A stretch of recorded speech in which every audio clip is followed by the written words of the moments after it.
There's only a few things I really care about in life.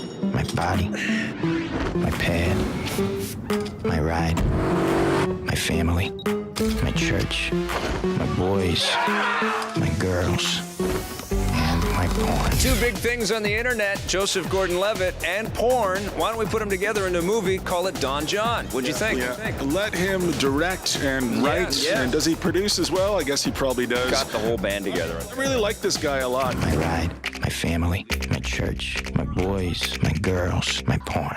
This movie is about a guy who is kind of like from the Jersey Shore. Yeah, he is the inverse of who Joseph Gordon-Levitt is. He's like Bizarro Joseph Gordon-Levitt, because he's still charming, because Joseph Gordon-Levitt has exudes charm. So even though he is just this douchebag of a dude from the Jersey Shore, you still care about him. I don't know how he does that, because I hate that kind of ridiculousness. It's Jersey Shore crossed with Philip Roth's Portnoy's Complaint. Okay. And it's just all about this sort of the male gaze and his uncontrollable urge, his need. He can't help himself. He has to masturbate all the time. Now, I can't relate to this at all. At all. And he also has to have as many conquests as possible so that his buddies... He's got a streak going, Yes, right? yeah, they will all clink beers together. Body, pad, ride, family, church, boys, girls.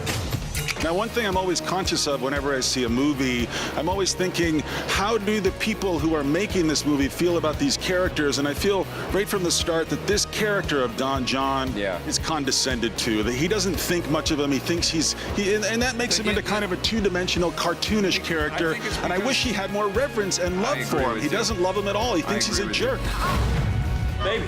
What are you doing? I was just reading emails. No, you weren't. What's interesting about this movie that I still dug is that, yes, he doesn't really sort of overcome the pitfalls, and maybe part of the problem is that he wrote it and directed it as well, and he's wearing all these hats, so he can't just lose himself.